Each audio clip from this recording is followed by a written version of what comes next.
Ребята, всем привет! Постигать азы музыкального искусства, конечно же, нелегко. Сегодня я постараюсь привести некоторые рекомендации по организации родителями домашних занятий для своих детей. Итак, первое. Если ваш ребенок учится в музыкальной школе, студии или у частного педагога, важно организовать время так, чтобы он регулярно занимался на инструменте. Если не получается полноценного урока, пусть хотя бы разыграется. Поиграет упражнения, поиграет гаммы, чтобы просто держать руки в форме. На это уйдет минут 15-20, и этого, в принципе, будет достаточно. Еще заметьте такой факт.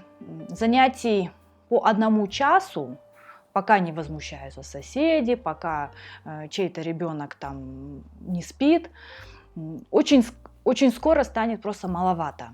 Нужно каким-то образом заранее подготовиться, позаботиться о том, чтобы предотвратить дальнейшие конфликты. Второе. Большое значение имеет, конечно же, хороший инструмент. Ненастроенный старый инструмент отталкивает детей от занятий на нем, но, честно говоря, если вспомнить мои, допустим, годы обучения, мы ничем не брезговали. Ловили лишние полчаса свободного время классов, просто чтобы позаниматься. У моего мужа в первый год обучения вообще не было своего инструмента, просто купить было не на что. И он брал по очереди инструменты у своих сокурсников. То есть, если есть потребность в изучении, все средства будут хороши, и ничто просто не сможет повлиять на решение. Но все-таки, если есть возможность, то, конечно же, лучше не экономить. Также старайтесь избегать безапелляционной критики. Ты так плохо играешь, допустим, да? Лучше понимающе согласиться со сложностью какого-либо кусочка, либо пьесы в целом, например, такими словами: «Умничка, только проверь сложное место». Также полезно разбирать композиции вне программы, различные саундтреки из фильмов, мультфильмов, неважно. Ведь академическая музыка требует, конечно же, особого внимания, особого напряжения, она, в принципе, сложна для восприятия, и над ней поэтому сложно работать. А так, чтобы отдохнуть, можно это сделать с пользой, можно поразбирать что-то веселенькое, подобрать что-то по слуху и так далее.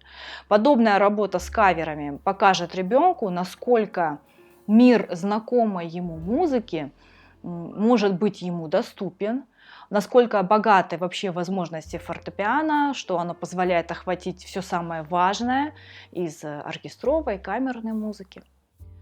Пусть ребенок также записывает свою игру на видео, на телефон, допустим, да, на камеру телефона, так как, слушая себя со стороны, он будет исправлять свои недочеты.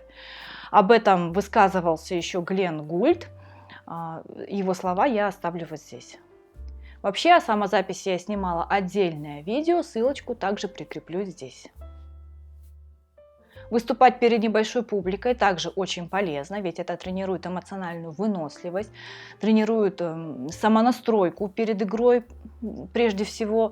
Ведь нередко в ситуации концертного выступления отрицательную роль играет как раз вот эта вот непривычность обстановки, что связано с непривычностью именно вот этого психоэмоционального фона. Отсюда получается у нас и волнение, и кровь в жилах стынет, и коленки трясутся и так далее. Для того, чтобы этот психоэмоциональный фон стал более привычным, целесообразно как раз вот моделировать вот такие вот условия концертного выступления на таких вот домашних репетициях.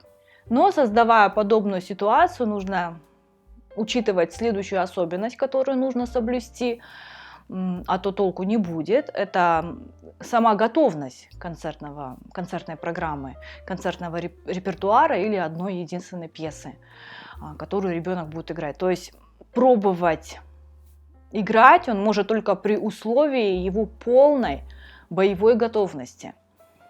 И не раньше. Об этом я также уже рассказывала, видео про сценическую надежность. Ссылочка будет вот здесь. Нельзя заставлять ребенка садиться за инструмент запыханным, уставшим, сразу после школы, либо сразу после его спортивных занятий. Также перед занятиями он должен покушать. Не секрет, что некоторые родители говорят ребенку: ой, да я ничего в музыке не понимаю. Очень частая ситуация. Таким своим высказыванием вы показываете ребенку, что вам просто неинтересно то, чем он занимается, поэтому в его деле он никогда не ощутит поддержки. Даже если вы на самом деле так считаете, лучше не говорить эту фразу, потому что это выглядит, будто бы вы отмахиваетесь от его переживаний. И последний совет: когда ребенок просит его послушать, уделите ему, пожалуйста, внимание. Уделите, так как доверительная связь ваша таким образом только укрепится, а ему будет полезно лишний раз проиграть перед зрителем. На сегодня у меня все. Если у вас есть какие-нибудь вопросы, оставляйте их внизу в комментариях.